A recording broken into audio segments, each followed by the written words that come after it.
Es músico, poeta y académico. Nació en México, pero prefiere ser ciudadano del mundo y mestizo de todas las culturas. Licenciado en Comunicación y maestro en Humanidades por la Universidad Anáhuac, especialista en Filosofía por la Universidad Iberoamericana y maestro en Materialismo Histórico y Teoría Crítica por la Universidad Complutense de Madrid.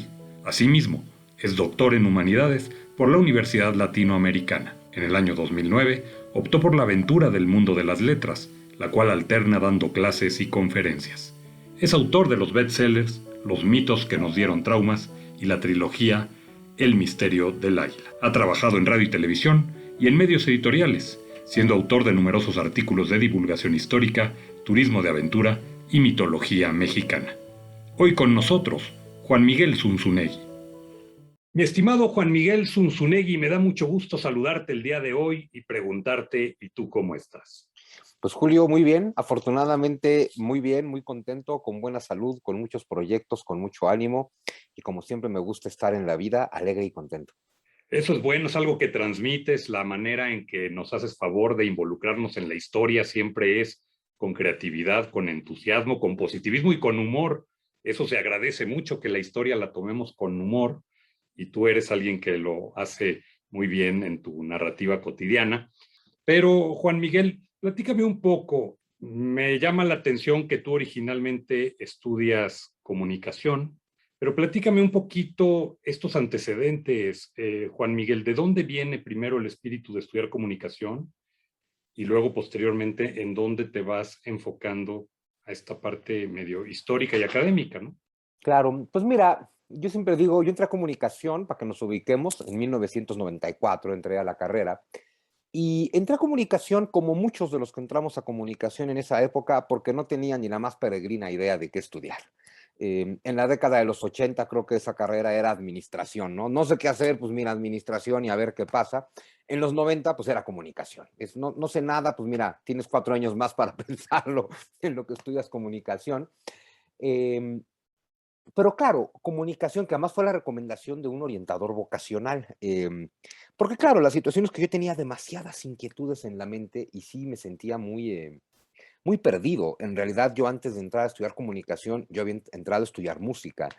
Yo boté la prepa, llevaba 3 meses de cuarto de prepa cuando yo me aburría profundamente en la secundaria y en la prepa me estaba volviendo loco. Entonces simplemente un día me di de baja, más a mí la música era mi gran pasión. Obviamente en mi casa me habían dicho jamás en la vida te vas a morir de hambre, vas a ser un bueno para nada. Y mi madre me dijo vas a acabar cantando en un bar por tragos. Entonces no puedes estudiar música. Pero pues llevaba 3 meses de prepa cuando me salí, no les avisé en mi casa ni nada, me di de baja de la escuela, me metí a la prepa abierta, me metí a la escuela de música, empecé a estudiar música y cuando hice mi primer examen de la prepa abierta y tuve mi primera calificación, entonces ya comuniqué todo en mi casa de miren, pues ya esto es lo que estoy haciendo, ¿no? Acabé la prepa en 8 meses, que, a ver, para mí creo que es la decisión más sabia que he tomado en la vida, y no lo tomen como mal consejo, pero fue dejar la prepa. Claro, fue dejar la prepa para estudiar más cosas, ¿no? Yo creo que la prepa, como funciona hoy en día, es una gran pérdida de tiempo, ¿no?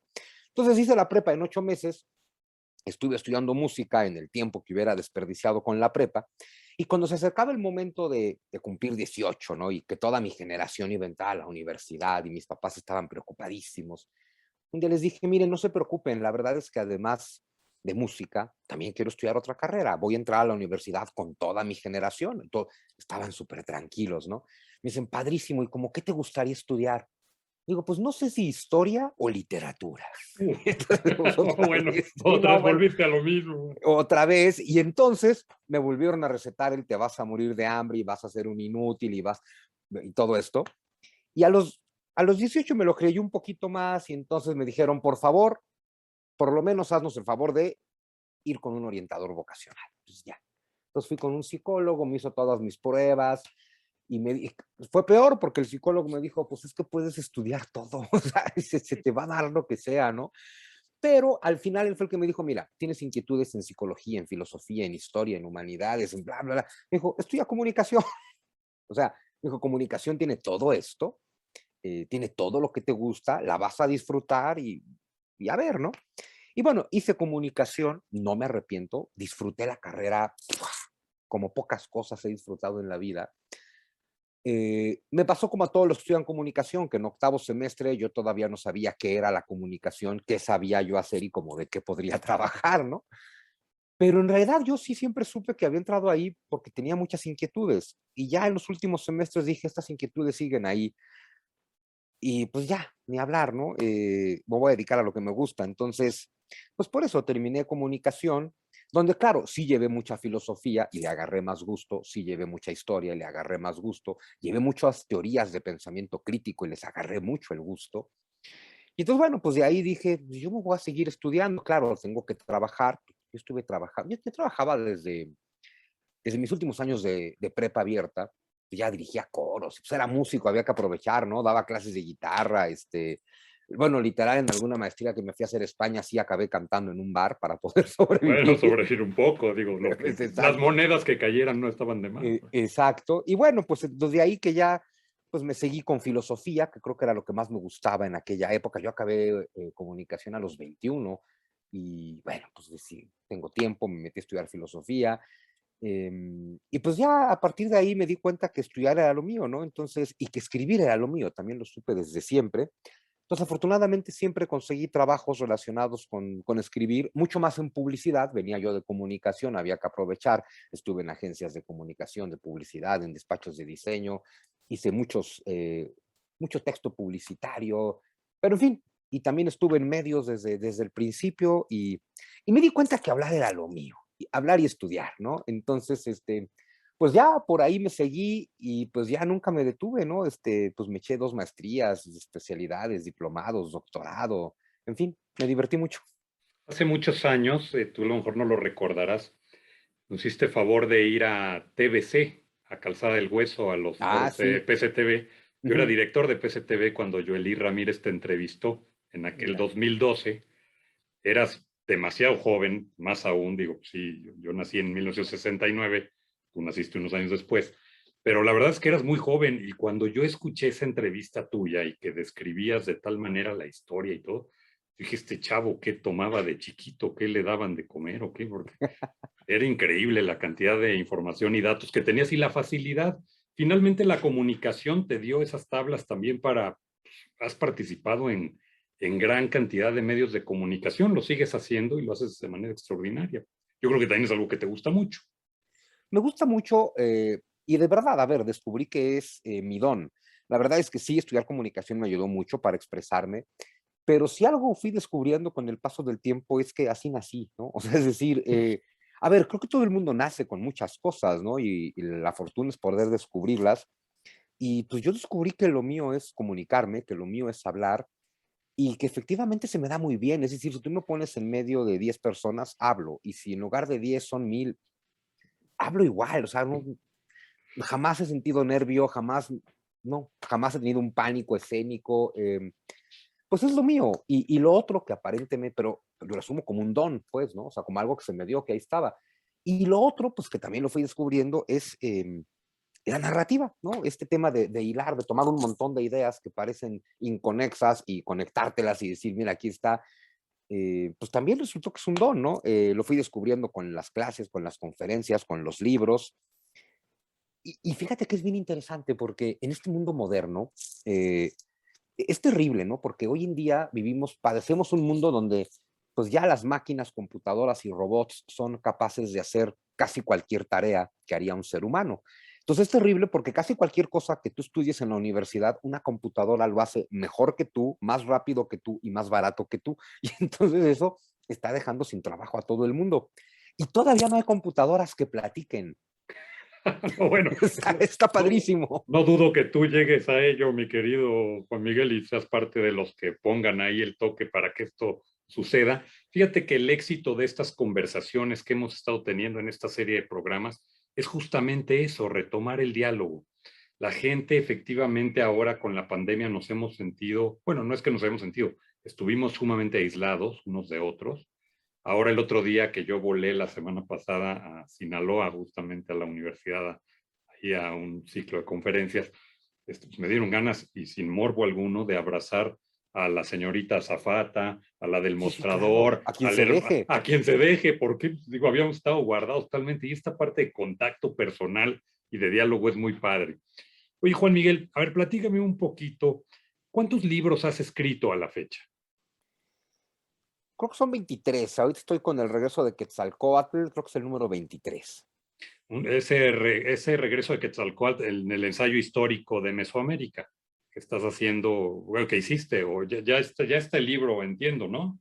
Sí, ya, este libro salió a principios de septiembre, Septiembre, sí. y sí, pues es un ensayo histórico, bueno, histórico, la verdad es que yo siempre tomo la historia como eje narrativo y como pretexto, y al final pues te acaba hablando de todo, ¿no? En el regreso de Quetzalcóatl, sí, el eje narrativo es contarte la historia de Mesoamérica, con mucho énfasis en Teotihuacán, o sea, con Teotihuacán como centro, y contarte mucho sobre todo de Teotihuacán en adelante, es decir, la llegada de los pueblos nahuas a Mesoamérica, ¿no? La última gran cultura mesoamericana que son los nahuas.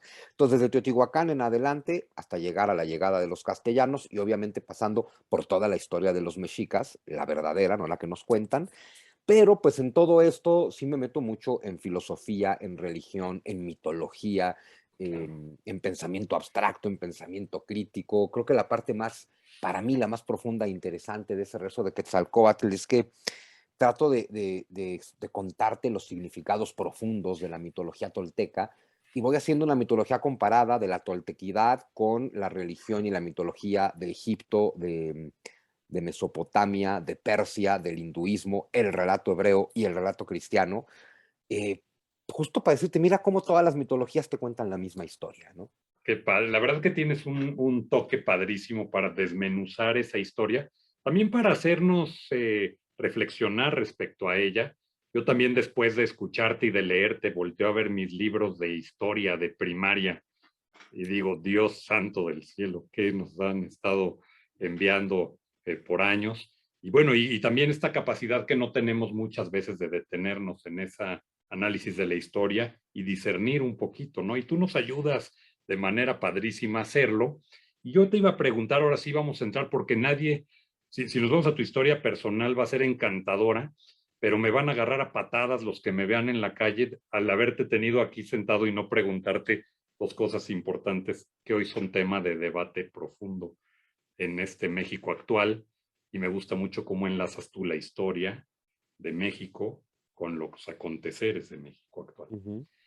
Hay un tema que a mí me llama la atención. No te voy a irritar ni te voy a echar a perder el día con el movimiento de la estatua de Colón, pero sí te tengo que preguntar varias cosas. Estamos en octubre y muy próximos a noviembre. Octubre, desde luego, descubrimiento de América. Noviembre, desde luego, Revolución Mexicana. Y me vas a perdonar, pero como el tiempo en los programas de tele vuela, vamos a tener que ir a uno y vamos a tener que Claro. ir a otro faltándole el respeto a la historia en un gran tramo de ella que no vamos a poder tocar. Pero bueno, ahí te van. Me hice a mí mismo varias preguntas y quién mejor que tú para responder. A mí me llama mucho la atención este debate que seguimos teniendo hoy todavía respecto a la conquista de México. En diversas publicaciones que yo he leído tuya, en alguna vez tú narrabas que Hernán Cortés se hizo rodear aproximadamente, y no que lo digas nada más tú, lo dicen muchos libros de historia, aproximadamente 800 hombres lo acompañaban, y en ese momento llegan a enfrentarse, desde luego, llegan y descubren Tenochtitlan, hacen la conquista de Tenochtitlan, pero pues, ¿qué pasa con todo aquello que nos habían dicho de que Cuauhtémoc era casi Jimán, era un hombre poderosísimo, fuerte, musculoso? Ya no sé si hasta atractivo lo pintan en algunos relatos Seguro. de la historia, contra un Hernán Cortés que el propio Diego Rivera hace pedazos en sus propias pinturas, mano, me lo pone incluso jorobadillo, por ahí. ¿Qué piensas de todo eso? Bueno, a ver, esa es la manifestación más grande del llamado trauma de la conquista, ¿no? Y de verdad, un hombre muy traumado era Diego Rivera. Esta idea, muy traumado, a ver, por un discurso nacionalista estúpido, ¿no? Un Diego Rivera que te dice que Hernán Cortés era deforme, jorobado, sifilítico y contrahecho, ¿no? O sea, una cosa así horrible. Sin embargo, a ver, una reflexión que yo, muy en este tono, que hacía yo en mi libro de Hernán Cortés, ya al final le digo a la gente, mira, yo conocí a Cortés en el 82, ¿no? Yo tenía 6 años y estaba en la primaria, ¿no? Y por primera vez me encontré con Hernán Cortés en la clase de historia. Digo, pero es curioso porque yo venía de un año de historia de México, de la parte de la historia prehispánica, ¿no? Que me encanta es, a ver, de 3000 años de civilización mesoamericana, historia de México prehispánica es, resume todo Mesoamérica en 2 clases y luego aztecas, aztecas, aztecas, aztecas, aztecas. Lo menos importante, lo menos relevante, lo menos interesante de toda Mesoamérica son los aztecas. Pero claro, son a los que más conocemos, también es una realidad, ¿no? Pero entonces te resumen 3000 años de Mesoamérica en 200 años de aztecas, como si ellos hubieran sido lo más grande, cuando de verdad son de lo menos glorioso que hay en Mesoamérica. Pero bueno, el tema es que con esta narrativa de aquí todo era perfecto, no había malicia, no había corrupción, no había caries en las muelas, todo era perfecto, maravilloso, los aztecas tenían conocimientos mágicos, místicos, misterio, bla, bla, bla, ¿no? Y te hablan de unos superhombres. Y luego llega el momento de ver este capítulo que le llaman La Conquista de México, y te hablan entonces de Hernán Cortés como la peor escoria de España. Pero entonces es terrible porque, a ver, Hernán Cortés era la peor escoria de España, España era la peor escoria de Europa y Europa era la peor escoria del mundo, ¿no? Entonces imagínate que tienes que lidiar con el hecho de la escoria de la escoria de la escoria vino y me conquistó. Porque además te cuentan la historia en ese eterno presente donde tú ahorita en el siglo XXI eres en realidad un azteca conquistado de 1519, ¿no? Pero entonces tienes que lidiar, a ver, pero un año me dijiste que los aztecas eran lo mejor de lo mejor de lo mejor. Y ahora me estás diciendo que lo peor de lo peor de lo peor vino y nos conquistó. Dices, perdón, pero es que esto no tiene sentido. No es posible que la cultura más atrasada conquiste a la más avanzada. Eso no pasa, no es posible. Lo que pasa es que en México nos contamos la historia de manera mágica. Como nos contamos todo hoy, la nueva generación, donde, a ver, lo que a mí me emociona es la verdad. No me importan las razones, no me importa la causa y efecto, no me importa la lógica. Lo que a mí me emociona es verdad. Tú te encuentras con gente que te dice, no, pero es que maldita conquista. Aquí ya teníamos todos los conocimientos, esta era la cultura más desarrollada. Y dices, perdón, pero ¿dónde? ¿Cuándo? Esto es una cultura del neolítico. Lo cual hay que entender una cosa, decir que Mesoamérica es el neolítico no está ni bien ni mal, ese es su estadio cultural, hacen armas y herramientas de piedra. Entonces de pronto te dicen, sí, pero los mayas predecían eclipses, y dices, sí, claro, y los griegos también. No, pero aquí ya conocían el concepto del cero, claro, y los sumerios también. Oh, pero eran unos grandes astrólogos, claro, y los egipcios también. No, pero tenían un calendario lunar y solar, sí, y los romanos también, es decir, claro que estas culturas mesoamericanas tuvieron grandes desarrollos, ninguno que no tuvieran todas las demás culturas de la historia humana. Es decir, los seres humanos que habitaban Mesoamérica no eran ni inferiores ni superiores al resto de los seres humanos. Pero aquí nos quieren hacer pensar que sí. Pero entonces fíjate, la narrativa se hace terrible porque cuando yo te conté que tú y yo éramos aztecas y éramos perfectos y maravillosos y claro, estábamos destinados a ser la cosa más gloriosa de la historia humana y toda la grandeza a la que estábamos destinados nos fue arrebatada por la escoria de la escoria de la escoria que vino y nos conquistó.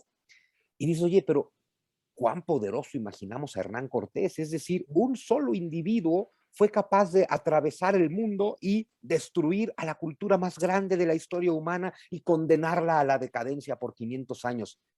Y a ver, tú te estás riendo y yo me río cuando lo pienso, pero es que la mitad de la población de este país piensa que esto es así y que esto es Bueno, verdad. bajo el nuevo discurso, último discurso, donde nos estamos preparando para que nos ofrezcan disculpas y todo esto, bueno, pues más relevancia toma, ¿no?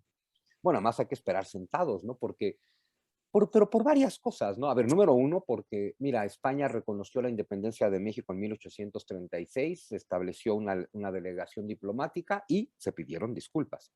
Cuando fue la fiesta del centenario de la independencia en 1910, perseguida por Porfirio Díaz, la delegación española pidió disculpas. O sea, esos actos protocolarios de pedir disculpas se hacen mucho en la historia humana, ¿no?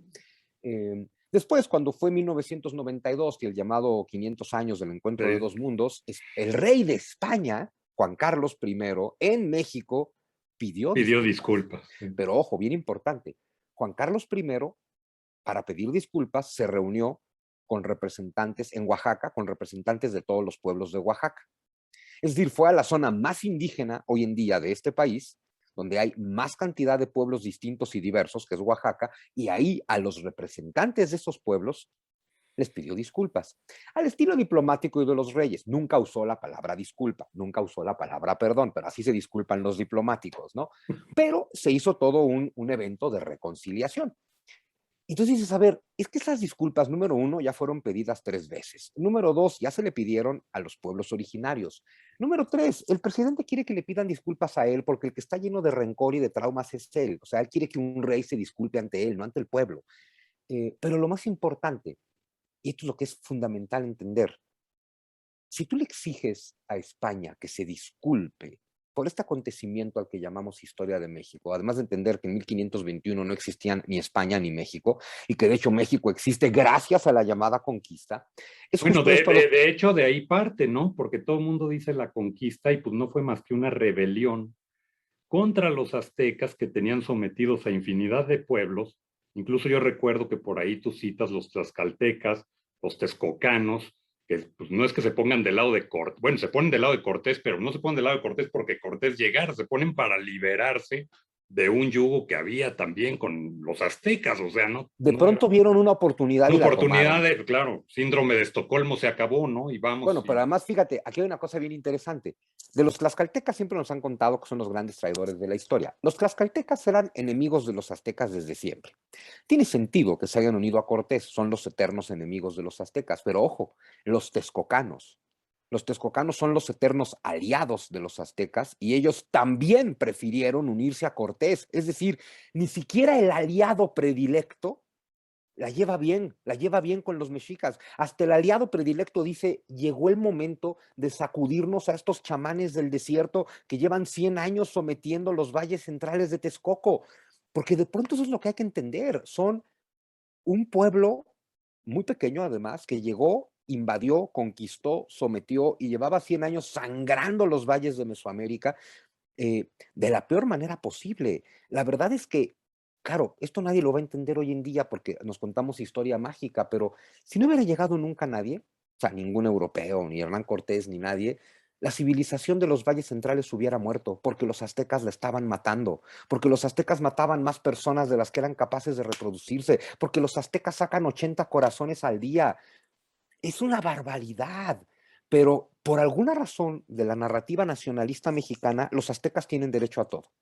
Si te dicen, no, es que la brutalidad española, eso sí, bueno, siglo XVI, nadie es un angelito, pero ¿qué me dices de la brutalidad azteca? Sacar corazón. No, pero es que tienes que entender el significado profundo. Es decir, el azteca puede hacer lo que quiera. Si el español mata, es un desgraciado. Si el azteca mata, hay un significado profundo. Si el español roba, es un miserable ladrón. Si el azteca roba, está creando una gran civilización. ¿Qué dices? Bueno, pero ¿cuál es la necesidad? Pero además este mito centralista que se le aplica a todo México, pensar que todos éramos aztecas cuando de 20 millones de habitantes de Mesoamérica habría unos 100,000 aztecas habitando una ciudad en el centro del valle, es ser centralistas hasta en los mitos. Es absurdo, pero además justo lo que decías, este país existe derivado de que llegan los castellanos. A ver, 13 de agosto de 1521 se empieza a liberar, la Nueva España empieza a tener origen y luego hasta 1821 se llama México. Entonces, ¿de qué estamos hablando? ¿De qué sentimientos encontrados hablamos? bueno, es que es una construcción de narrativas. Que esto es bien interesante entenderlo, ¿no? La historia de la historia. Si tú ves las narrativas del virreinato, pues Hernán Cortés era el padre de la patria, porque bueno, pues es lo que era el padre de Nueva España, por lo menos, ¿no? Sin embargo, nos enfrentamos a una independencia muy rara donde los criollos se quieren liberar de los españoles, que además de pronto hay que entender eso, ¿no? Lo que fue conquistado en el siglo XVI no tiene nada que ver con lo que fue liberado en el XIX. Lo conquistado fue Tenochtitlan, la ciudad de los mexicas. Lo que se independiza es un reino completo llamado Nueva España. No hay relación y lo más importante, la población indígena jamás se independizó. La independencia es llevada a cabo por los criollos, es decir, por los hijos de los conquistadores. Es decir, que gracias a Hernán Cortés tenemos a Miguel Hidalgo. Es decir, que gracias a Hernán Cortés tenemos a José María Morelos, que gracias a Hernán Cortés tenemos a Vicente Guerrero y Dios me libre, hasta Agustín de Iturbide, y que gracias a Hernán Cortés tenemos a la Virgencita de Guadalupe, ¿no? Ahorita que hablas de la Virgen de Guadalupe y hablas, había otro gran personaje femenino, esclava, 17 años, a la cual le echamos la culpa y la tratamos de manera muy mal en la historia, la Malinche. Pues sí, bueno, y además que ni siquiera sabemos nada, porque el Malinche, pues era Hernán Cortés, ¿no? Malinche es como le Malinche, claro. decían a Hernán Cortés. Em, bueno, pero es que fíjate, la narrativa, todo es una construcción de narrativas. Entonces, el México ya posrevolucionario, en tiempos de Obregón, Calles y Cárdenas, es cuando se hace la narrativa que tenemos hoy, que retomó mucho Echeverría y que se retoma mucho hoy en día. Eh, una construcción Obregón, Carranza y Calles, por cierto, los que realmente eh, porfiristas que sí ganan la revolución, ¿no? Bueno, a ver, hablando de narrativas, ¿no? La Revolución Mexicana te la venden como el pueblo levantándose en armas contra la tiranía y sin embargo el que se levanta en armas es el niño más rico del país, que es Francisco Madero. Entonces, pero pensar que Madero representa al pueblo, bueno, es la cosa más estúpida del mundo. Es uno de los 10 hombres más ricos del país, que lleva más tiempo de su vida viviendo fuera del país que dentro del país, que no conoce su realidad, que es un niñito mimado que se enoja con Porfirio Díaz y entonces trata de derrocarlo porque se le acercan los norteamericanos para ofrecerle apoyo en una revolución. Entonces, de pronto hay que entender que el que pone las armas y el dinero es tu amo. Entonces hay que decirlo como es, el amo de Francisco Madero era Estados Unidos. Y sin embargo, en este país que odiamos a Estados Unidos, pensamos que es un héroe Madero porque hizo una revolución a sueldo para Estados Unidos, del mismo modo que pensamos que son héroes Vicente Guerrero, Zapata, Villa también, ¿no? En ese momento, Zapata, Villa, Madero. Villa. A ver, Villa trabajaba para los gringos, solo que sin saberlo, porque los gringos, que eran más inteligentes en algunas cosas que Villa, porque nunca lograron atraparlo, pero, a ver, en 1914 Villa firmó un contrato de exclusividad con un estudio cinematográfico, la revolución norteamericano. La revolución de Villa es una película gringa. Los gringos ponen el dinero de las armas de Villa. Los dorados de Villa son mercenarios pagados con dinero que a Villa le pagó un estudio cinematográfico. Están filmando una película y aquí en México le decimos revolución y pensamos que Villa tenía algún tipo de ideal. A ver, es un tipo interesantísimo, pero vaya, sin darse cuenta trabajaba para los gringos. Zapata, yo creo que si uno le quiere buscar integridad a la revolución, pues tienes que llegar para mí a dos personajes, a Zapata y a Felipe Ángeles, de manera muy diferente. Zapata, a mí Zapata nunca me quedó muy bien como personaje histórico, pero Madero con todo su gobierno trató de sobornarlo y Zapata dijo, no señor, yo estoy peleando por mi pueblo. A ver, ahí sí, ojalá tuviéramos de esos en este país, ¿no? Porque claro, un Madero que dice, bueno, a ver ya, ¿cuánto quieres para dejar las armas? Y es, pues quiero lo que habíamos pactado, que le entregues las tierras a Nenecuilco. Bueno, no, a Nenecuilco no puedo, pero te doy a ti. No, a mí no, a Nenecuilco. A ver, ahí la integridad de Zapata es incuestionable.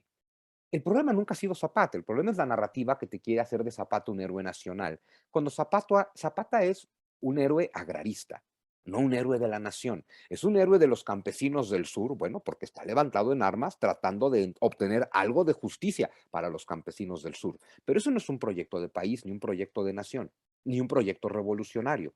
Pero bueno, es la narrativa histórica la que convierte en eso a Zapata. Pero Zapata y Villa, los héroes populares de nuestra revolución, se nos olvida, son los que pierden la revolución y la pierden porque mueren asesinados por los que la ganan, ¿no? Por Zapata, por Carranza, por Obregón, por Calles. Calles. Y claro, son los niños ricos del porfiriato que ganan la revolución y luego te quiero decir que la ganó el pueblo.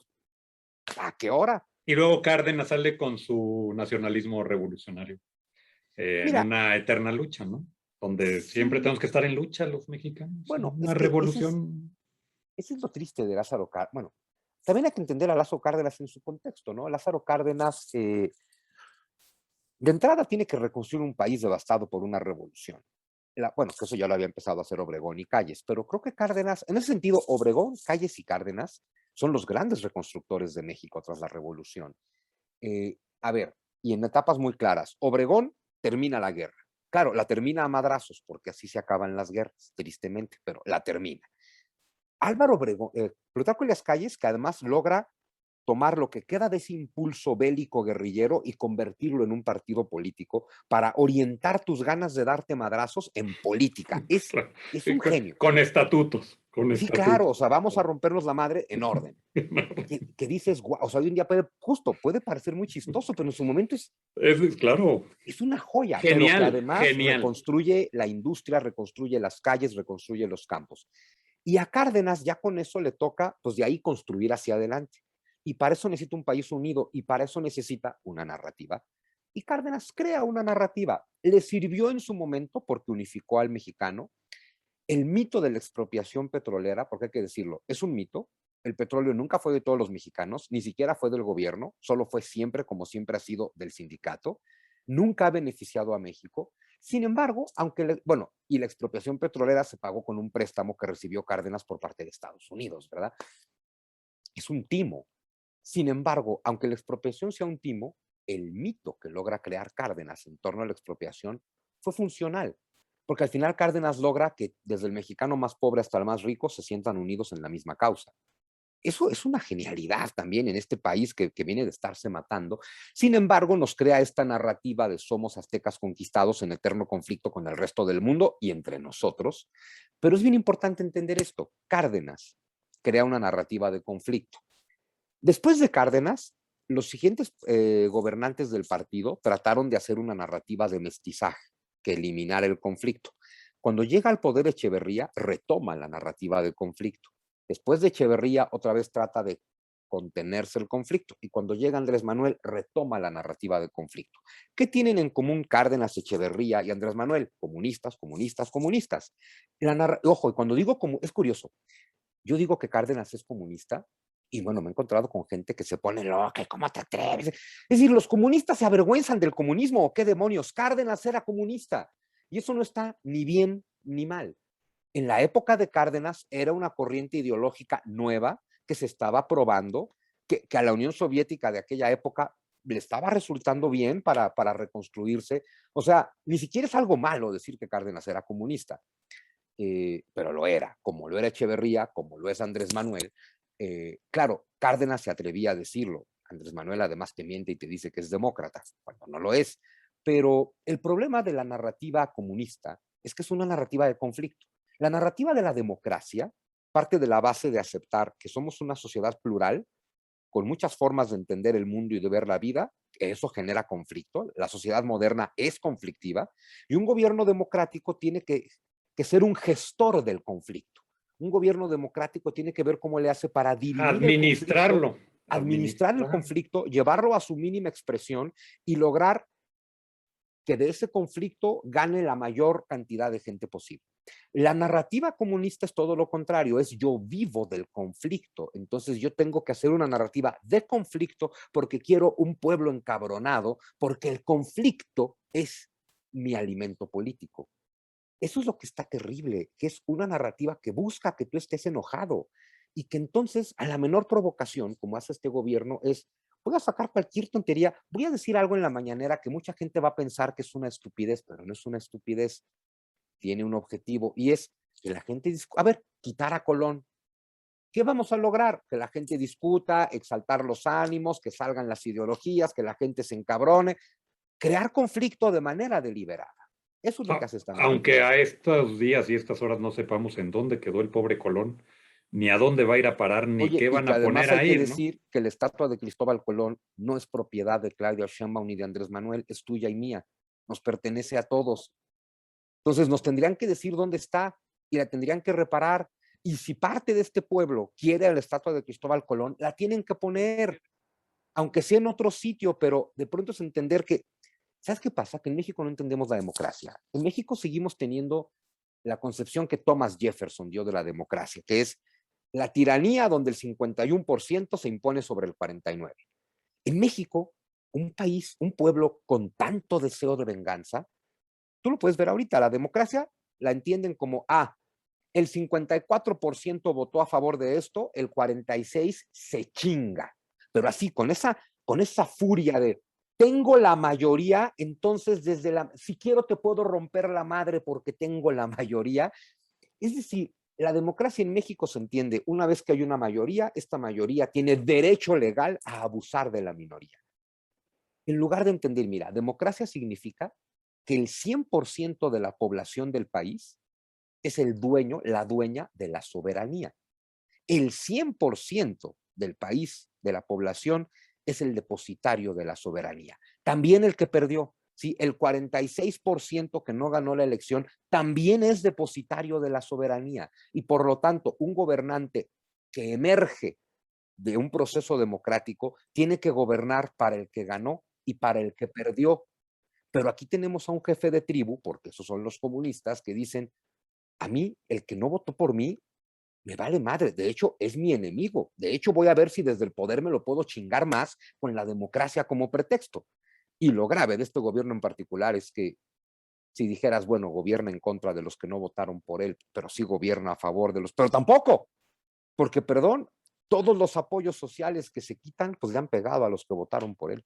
Oye, fíjate qué interesante. Aquí llegamos a una cosa padrísima, mi querido Sun Tzu, en donde esta narrativa sigue siendo un insumo fundamental.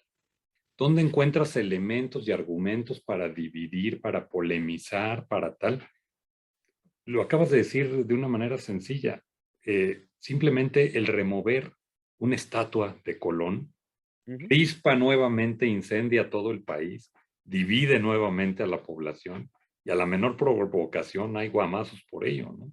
Claro, ¿y qué tendría que hacer un gobierno verdaderamente democrático, gestor del conflicto? Decir, a ver, hay gran parte de la población que tiene sus temas de odio contra Cristóbal Colón, todo lo que implica, hay población indigenista, pero hay población a favor de Colón.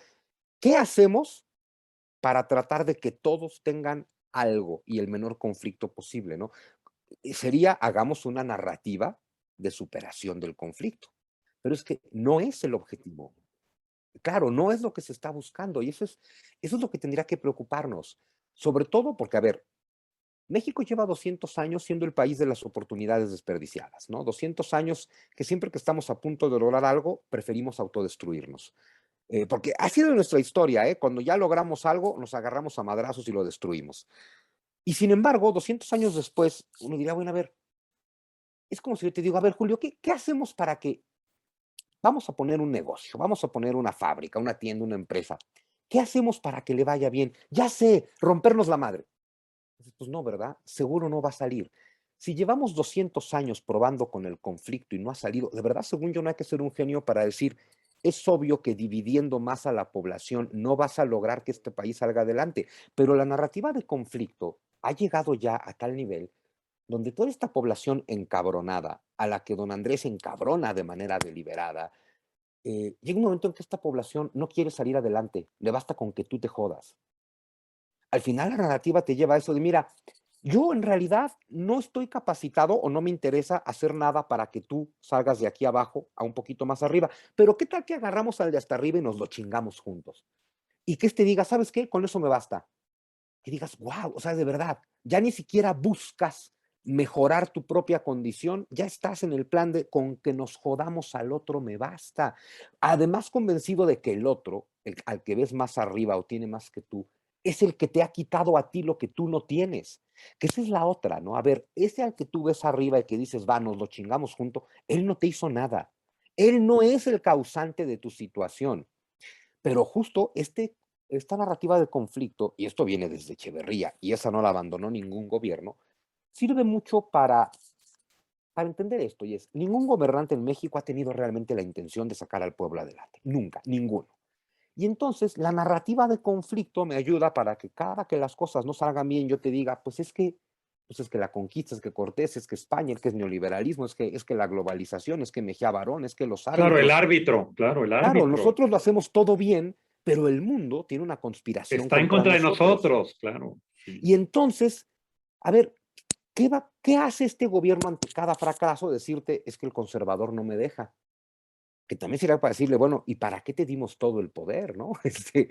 Pero al final es que los enemigos externos no me dejan. Y entonces tenemos un México que es como un niño inmaduro de 8 años, que cada que algo nos sale mal decimos, pues es que no fui yo, es que alguien más lo hizo. Entonces, dicen que la historia es aprender del pasado, pero ¿cómo vamos a aprender del Pero pasado? si Con no una lo hemos narrativa. podido superar, por favor. O sea, Bueno, además con una narrativa que te dice todo lo hago bien y alguien más llegó de fuera. Y sobre todo, a ver, mira, lo vimos este año. Este año no tuvimos una celebración de la independencia, tuvimos dos, porque fue el tradicional del 15-16, y a mí me sorprendió, gratamente hay que decirlo, que don Andrés decidiera que también se iba a hacer una conmemoración el 27 de septiembre por la culminación. Entonces, pues porque así se dio este año del bicentenario de la culminación, este presidente tuvo la oportunidad de hacer dos festejos de la independencia. Los dos los dedicó a hablar de la conquista. Dices, bueno, entonces, ¿sabes qué? Vamos a abolir oficialmente el festejo de la independencia porque estamos traumados con la conquista. Entonces, perdón, no somos independientes. Andrés Manuel no es independiente. Su mente está atada al pasado, a la conquista, a la derrota, al fracaso, al odio. Y entonces quiere que todos los que se pueda, todos los que él pueda arrastrar con él, sean arrastrados a una narrativa de odio, de fracaso, de conflicto, pero ante todo, de conquista. De nada sirve gritar viva México si es viva México, pero que me pidan perdón. Sí. Oye, a ver, hiciste tú en 2017, ahorita con todo lo que me estás comentando, hiciste en 2017 Maciosare, nuestro extraño enemigo, que fue justamente hablar de la historia y la psicología del mexicano. O sea, mientras nosotros sigamos pensando con rencor y bien viviendo en el pasado y echándole la culpa a los demás, pues el deporte nacional en este país pareciera que fuera ese, ¿no? Vamos a echarle la culpa a los demás. Yo no fui, yo soy una gran estrella, pero pues no puedo pasar porque está la mafia del poder, los conservadores, aunque yo tenga las cámaras a mi favor, ¿eh? Claro, pero la narrativa del enemigo interno es súper funcional para un gobierno infuncional, el que sea, este y todos los demás que le han usado. Porque al final es siempre esto,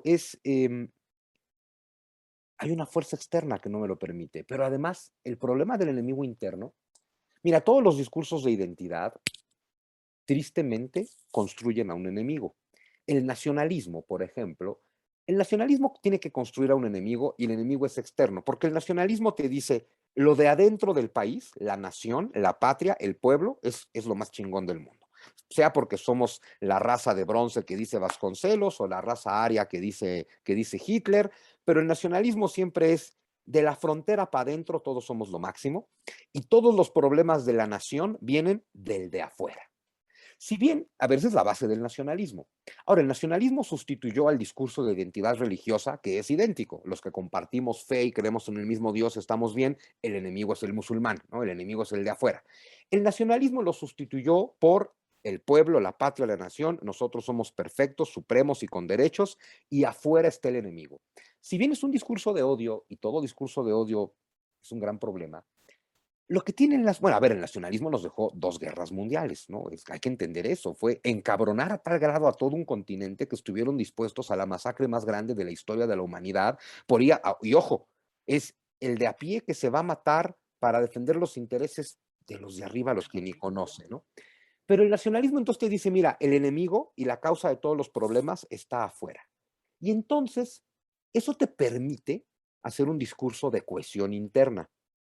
Porque el nacionalismo te dice desde el más pobre hasta el más rico, desde el más ilustrado hasta el menos educado, todos somos mexicanos, franceses, todos compartimos nación, todos somos parte de un grupo, el enemigo está afuera. Ese nacionalismo mexicano, construido por Cárdenas particularmente, tomó como enemigo externo al español y al gringo.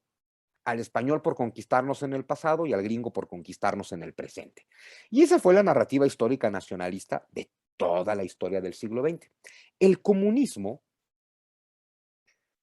hace un discurso idéntico al religioso y al nacionalismo y al nacionalista, pero mientras el nacionalista te dice el enemigo está allá afuera, el comunista te dice el enemigo está allá arriba. Ese es un problema porque no, el enemigo no está fuera de la frontera, el enemigo está en la calle de enfrente. Entonces el comunismo tiene ese gran defecto como discurso de identidad, y es que no solamente implica un discurso de odio, igual que el nacionalismo y la religión, con el tema de que ese discurso de odio lo lanza hacia adentro. Entonces, dentro de las fronteras nacionales, no todos somos mexicanos, o no todos somos igual de mexicanos, porque el de arriba es enemigo del de abajo, ¿no? Y entonces, en lugar de tomar todo el odio social y lanzarlo hacia afuera, mira, cuando lo lanzas hacia afuera, hace menos daño, porque casi ninguno de estos que tiene ese discurso de odio contra el de afuera puede ir afuera, ¿no? a matar al de afuera, pero sí puede cruzar la calle a matar al de la calle de enfrente. Y ese es el discurso de odio del México de hoy. Es peligrosísimo. A ver, se han hecho infinidad de daños en los últimos tiempos a México por muchos factores, independientemente de los partidos políticos en turno o tal. Efectivamente, yo creo que la clase política tiene un gran reto que es reconquistar, ponerse las pilas y gobernar de otra manera. Pero sin lugar a dudas, llegue quien llegue en un futuro cercano, reconstruir un tejido social, Juan Miguel, va a ser una tarea difícil que va a volver a llevar muchos años. ¿O qué piensas tú?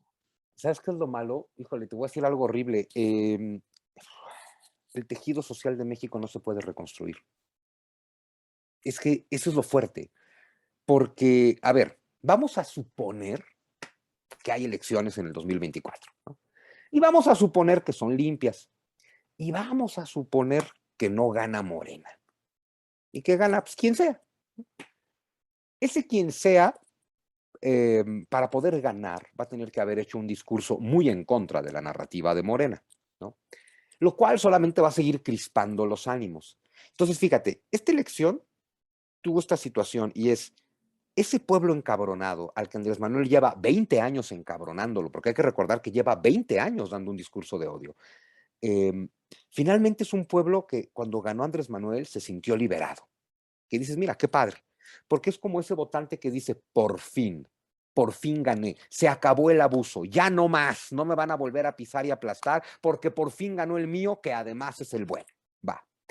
El problema es que gana ese hombre, que es el tuyo y que es el bueno, y 3 años después el país está más jodido, pero logró un discurso de odio tan profundo entre su gente, eh, siempre además poniéndose él como el parámetro de la moralidad, que entonces 3 años después de que gane el gobierno y que las cosas siguen terribles, en lugar de que el que votó por él diga, órale, el mío también salió malo, el mío también salió ladrón, el mío también salió corrupto, es, mira, yo deposité en este hombre todas mis esperanzas, así es que no me importan las razones. No quiero razones, no me des razones, porque yo lo que deposité en Andrés Manuel no fue mi lógica y mi razón, fueron mis esperanzas. Y si yo me enfrento a la contundente realidad de que es igual que desgraciado de que todos los demás, porque salió de la misma cloaca que todos los demás, puedo asumir eso y entonces me desmorono por completo. Y entonces me aferro a que sigue siendo el bueno, sigue siendo el mejor gallo y que sigue habiendo fuerzas oscuras que no se lo permiten, ¿no? Y vamos a suponer que en 3 años pierde. Este pueblo que hace que 6 años antes, al ganar, sintió por fin me liberé de los malos, va a sentir que está casi en la obligación de hacer una guerra civil. Porque va a decir, los malos nos han quitado y han vuelto a tomar el poder y otra vez van a abusar de mí. En lugar de entender, güey, los 6 años pasados, el güey por el que tú votaste también abusó de ti y de la manera más terrible porque abusó de ti viéndote la cara y diciéndote estúpido en tu cara sin que tú te dieras cuenta. Pero entonces gana alguien más, el que sea, y el pueblo encabronado va a decir, no lo podemos permitir. Y además que cuando Andrés Manuel pierde, se pone peor que cuando gana. Y mira que cuando gana se pone muy mal. Pero entonces, una vez que Andrés Manuel pierda, suponiendo que eso pudiera ser posible, va a seguir con él, porque no va a perder él, va a perder la Sheinbaum o el gallo a quien haya puesto, que no va a ser Ebrard, porque el mayor traicionado de todo este movimiento, pues va a ser Marcelo Ebrard, ¿no? El hombre que lleva 20 años picando piedra trasito de Andrés y que ya le dijeron, ten, ¿no? Suele Y suceder entonces, en los partidos, ¿no? bueno, suele suceder en la política, y entonces nos vamos a enfrentar a que Morena, desde la derrota, va a seguir manteniendo un discurso de odio, porque de eso viven, ganen o pierdan. Si tú ves cómo actúan los políticos de Morena, actúan igual en la derrota que en el triunfo, Sí, sí, sí. porque solo tienen un discurso y es el discurso de odio. Ahora, Juan Miguel, para terminar, digo, me encanta, me encanta platicar y estas Yo pago otra reflexiones. hora. Échale, échale. Al fin el mariachi no tiene otra. Exacto. Este, eh, eh, Juan Miguel, aquí hay un tema bien importante y perdona que lo pregunte con esta crudeza, pero ¿dónde carajos está la oposición en México? ¿Existe Ah, no, oposición? bueno, a ver. ¿Qué va a Ese es- pasar con la reforma energética? ¿Van a entregar los glúteos nuevamente aquellos que pidieron que los apoyáramos en una suma de esfuerzos para equilibrar la elección intermedia, van a ir a entregar otra vez el cuerpo a cambio de cualquier cosa para que haya una reforma a modo y congraciarse con los que los persiguen. Claro, pues mira, como yo soy el invitado, lo puedo decir como es, el PRI es una prostituta. El PRI es una prostituta. No puedes confiar en el PRI. El problema al que nos enfrentamos en la elección intermedia es que, ajá, ¿y a quién tenías? ¿No? Es decir, como Andrés es un destructor, pues no solamente, o sea, creó Morena destruyendo todo a su paso, ¿no? Destruyó el PRD, destruyó el PRI, el PAN se destruyó solo.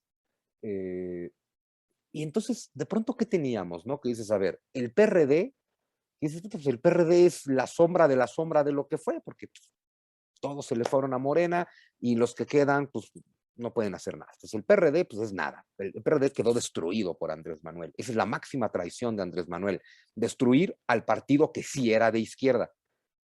Hay que entender esto, Andrés Manuel destruyó a la verdadera izquierda de México para crear su partido de nazismo indigenista, que es absolutamente conservador y de derecha. Entonces, ¿qué te queda? El PRI y el PAN. Problema del PAN. A ver, mira, yo creo que en el PAN saben de macroeconomía, saben de administración. Yo creo que para administrar un país probablemente sean las personas más capaces, aunque en 2 sexenios demostraron que pueden ser tan ladrones como el que más, y ese fue el problema. Pero el PAN tiene otro problema, y es que el PAN tampoco funciona en la democracia, porque el PAN es un partido que gira en torno a una ideología religiosa. Les guste o no, lo acepten o no, lo asuman abiertamente o no como religioso. A ver, está bien, en una democracia yo puedo tener una ideología religiosa. Lo que no puedes hacer en una democracia es pretender desde el triunfo imponerle tu ideología a los demás. Así como Morena, el PAN hace lo mismo y es como yo tomé el poder, entonces yo te voy a decir en qué creer, qué pensar, con quién te debes casar, con quién puedes o no puedes tener sexo, que es saber, esto es democracia. Tu chamba como gobernante es administrar. Tu chamba es ser un administrador eficiente y honesto. No me tienes que decir qué pensar, qué creer. No me tienes que decir si estoy a favor o no de los gays, de la adopción, del matrimonio, del aborto. Ese no es tu problema. No metas ideologías al gobierno, ninguna, ni la comunista ni la católica. Entonces, el problema del PAN, bueno, no problema, la situación del PAN, a ver, el PAN surgió, el PAN es abiertamente un partido de raíz católica, así nació, así lo dice sus estatutos, son sus fundamentos cristianos, todo eso está muy bien. El problema es que pierden a la mitad del votante simplemente por, tú podrías decir, pues mira, yo sí estoy de acuerdo con lo que el PAN propone en economía, pero yo soy un gay que quiere adoptar y estos güeyes no me dejan. O sea, entonces el PAN no puede ser porque la mitad de este país es como si dices, ¿quién va a gobernar? ¿Las Chivas o el América? Pues esto va a ser un desmadre, ¿no? Entonces, ¿qué te queda? El PRI. La mayor tragedia que le puede ocurrir a un país es que lo que le quede sea el PRI, porque el PRI es una prostituta. Entonces, claro, el PRI en las elecciones intermedias abusó y se aprovechó, como siempre hace, de nuestra desesperación de decir, estos desgraciados nos están desmontando la democracia, para decirte, no, mira, yo ya aprendí, yo ya cambié, yo ya fui al reformatorio y ya puedes confiar en mí, vota por mí. Dice, ya votaste por mí, ¿qué crees? Te voy a traicionar, porque al final a mí no me importas tú y a mí no me importa el país. A mí lo que me importa es no perder mis propias prerrogativas y entonces me voy a aliar con el tirano. Te pedí que votaras por mí para ponerle un freno al tirano y ya que votaste por mí, te voy a mandar a la chingada y lo voy a apoyar a él. Entonces, el problema de México no es que no tenga gobierno, que no lo tenemos y es un problema. El problema de México es que no tiene oposición porque el PRI es una prostituta, porque el PRD no existe, porque el PAN está perdido en la ideología y porque, perdón, a los políticos mexicanos, con honrosas excepciones, nunca les ha importado el país. Los políticos mexicanos se limpian el culo con México. Siempre ha sido así. Toda la historia del siglo XX es esa. Y además lo más terrible es, y también aquí, a ver, no hay que olvidar que Andrés Manuel, el único trabajo que tuvo en su vida fue ser juventud echeverrista, ¿no? O sea, lo único que ha hecho en toda su vida. Y que solamente ahí conoció gente y por eso dijo, pues yo me traigo a los que conocí hace 50 años a gobernar hoy, ¿no? Que logre dorarte la píldora de modo tal que yo te diga, mira, los mismos pelados de hace 50 años te van a llevar a un cambio, que dices, bueno, esto no tiene el sentido. Pero este discurso donde Este gobierno te dice, este pueblo está hambreado, este pueblo está pobre, este pueblo vive en la miseria y quien ha saqueado al pueblo son los empresarios. Cuando el que lleva 100 años saqueando a México son los políticos. Entonces, es una trampa fundamental. Es, mientras yo te estoy robando, te digo, mira, voltea para allá porque ese güey te está robando. Te convenzo que el empresario es un ladrón que te ha hambreado cuando la tragedia de la pobreza en México ha sido siempre causada por los políticos porque nunca han administrado en favor del pueblo. Ahora, lamentablemente, ese embate contra los empresarios ya viene, pues es el día a día, es el discurso, son los enemigos de México en vez de que son los que podrían ayudar a que México saliera adelante. Es una tragedia, pero también te preguntaría, ya ahora sí para terminar, prometo, casi para terminar. Casi. Casi. Bueno, estas personas que encabezarían esa posible oposición no son capaces de construir una antinarrativa a la narrativa, o cuál tendría que ser esa antinarrativa, o cuál es la kriptonita de esa narrativa que divide, insulta, confronta, agrede, desmotiva. Bueno, ¿Cuál es la kriptonita? ¿O no la yo hay? creo que, claro, a ver, la kriptonita es una narrativa distinta, es una contranarrativa. El problema es que lo poquito que podemos tener ahí disque de oposición no entiende el tema de las narrativas, ¿no? O sea, a mí me encanta. Ahora, ¿a quién ves? Pues ves todo el tiempo a Ricardo Anaya dando unos discursos. A ver, Ricardo Anaya tiene una mente proverbial, o sea, es un hombre inteligentísimo, eso no se lo va a cuestionar nadie, es un genio de los números, de las finanzas, es un genio de muchas cosas. Pero, no sé, a ver, de pronto saca un mamotreto de un libro de este tamaño, que lo hables y dices, pues voy a detener la puerta con esto, porque aquí hay un montón de datos, de cifras y de estadísticas que a nadie le importan. Nos deberían de importar, sí, pero a nadie le importan porque va de nuevo, los que votaron y llevaron a estos tiranos al poder no lo hicieron ni por lógica, ni por razón, ni por argumentos. Fue desde las emociones de odio, fue desde las emociones negativas, fue desde una narrativa de conflicto. Entonces llega Naya o con su libro, o ahora que como el presidente la trae directo contra él, pues él está haciendo videos contra el presidente. Pero es lo mismo, él te da argumentos, te da sus razones, se explica, te da números, te da cifras y dices, es que eso no sirve, porque tienes que conectar con las emociones de la gente.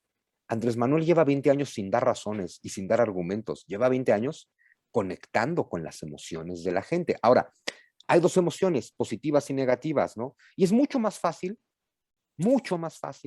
encender y motivar las emociones negativas. La verdad, cualquier pelado que tarde 14 años en acabar una carrera, por decir un ejemplo hipotético, te puede armar un discurso de odio.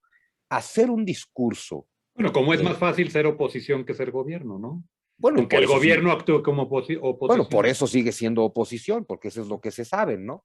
Entonces, hacer una narrativa de emociones positivas basados en la unidad es muy difícil y requiere de mucho compromiso, de muchas acciones, mientras que la narrativa de odio se basa en palabras vacías, ¿no? No hay que ser un genio para hacer una narrativa de odio, hay que hacerlo para hacer una antinarrativa. Y nadie en esta oposición está entendiendo que el voto del 2024 no va a tener que ver con razones, con argumentos, va a tener que ver con narrativas. Necesitamos mover emociones positivas en un pueblo profundamente enojado, con muchas razones para estar profundamente enojado y engañado por un vil y vulgar engañador como es el presidente que dice, bueno, como tú ya estás encabronado, pues yo todo lo que voy a hacer es que te encabrones más para repartir culpas. Yo no voy a solucionar nada, pero tú voy a repartir culpables. Entonces necesitamos una narrativa. Ricardo Anaya no sabe hacer narrativas. Nadie en el PRI hoy en día sabe hacer narrativas. Nadie en el PRD sabe hacer narrativas. A ver, ¿quién hace Bueno, una y no narrativa? es que no sepan, no es que no sepan, o es que todos tienen cola que le pisen. Bueno, La todos gran tienen. mayoría, ¿no? La gran Bueno, ese es el mayoría, porque problema, no ¿no? puedo Que, decir el sí, todos es, pero tienes a un tirano en el poder y si tú quieres hacer algo, dices, híjole, pues me lo pienso porque este güey tiene mi expediente y pues yo sé lo que hay en mi expediente. Entonces, bueno, pues por eso la prostituta que es el PRI, pues ya está viendo pues hasta dónde le llegan las manos, ¿no? Qué tanto se puede agachar y qué tanto se puede doblar. finalmente, ¿qué es el México que estamos teniendo? ¿Es un México que en algún momento fue de conspiradores y ahora es de paranoicos? ¿O cuál es el tema? No, yo creo que tenemos un México de gente profundamente frustrada.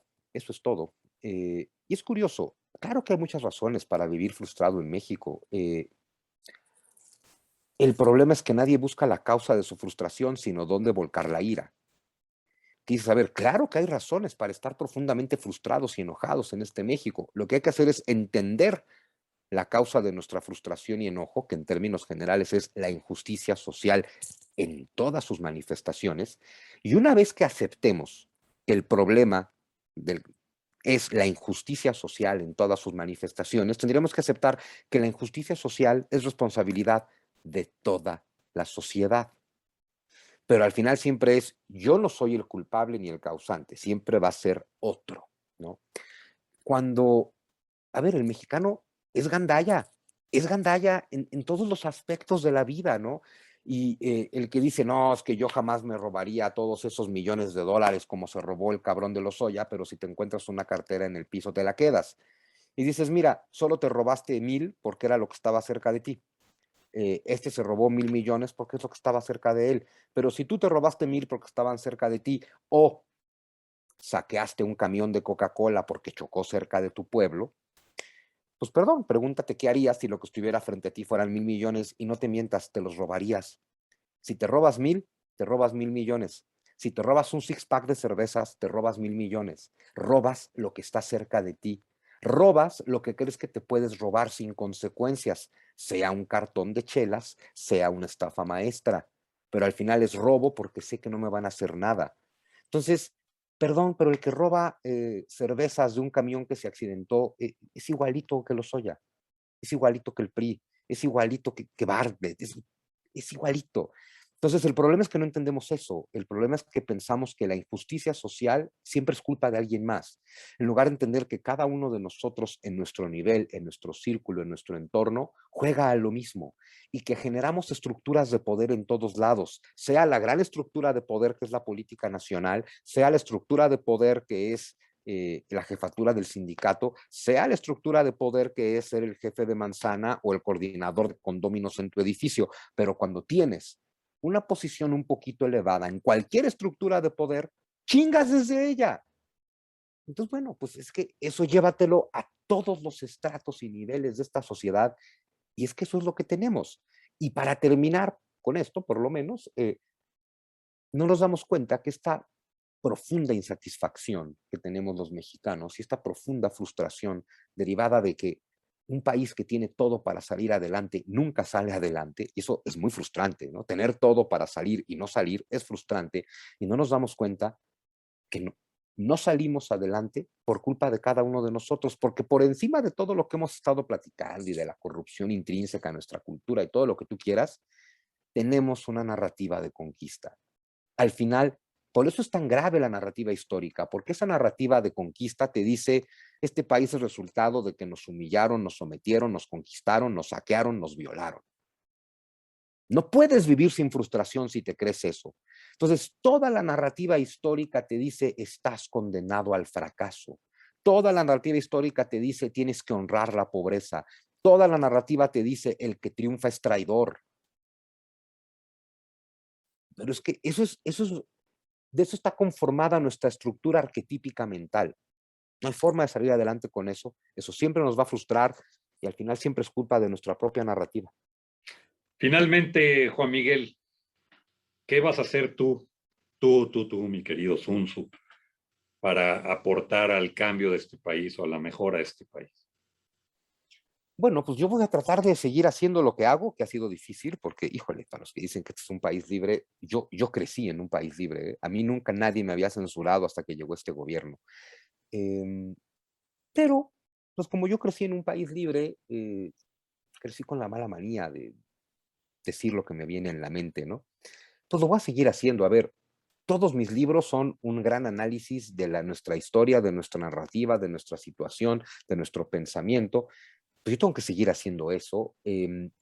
Todos mis cursos, mis conferencias y en general todo lo que hablo y todo lo que hablo, siempre procuro que sean discursos positivos y discursos de paz. Es muy importante tener una narrativa de paz en medio de esta narrativa de conflicto.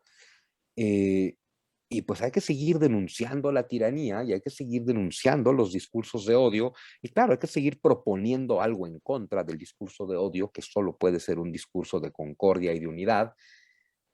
pues lo voy a seguir haciendo a través de lo que yo hago, que es pues finalmente crear narrativas y que es pensar y que es expresarme a través de libros, a través de pláticas. Justo para el año que entra, pues voy a sacar otro libro que me van a censurar, como me censuraron el mito de las tres transformaciones, pero pues ni modo. Para el año que entra voy a sacar Falsificar la historia, pues para tratar de explicarle a la gente, uno, que existe la falsificación de la historia en este México, en todos los Méxicos y en general en todos los países, pero claro, con mucho énfasis en lo que pasa aquí.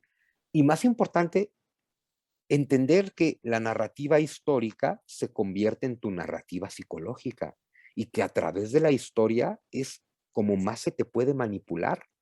Y que la gente no entiende eso, no entiende que cambiarte hechos históricos al final se convierte en un discurso de manipulación y de sometimiento, ¿no? Entonces, bueno, pues voy a estar muy concentrado en eso y pues nada, en seguir con narrativas que traten de ir más allá del conflicto. La verdad es que es un trabajo extraordinario, sí, es una pena.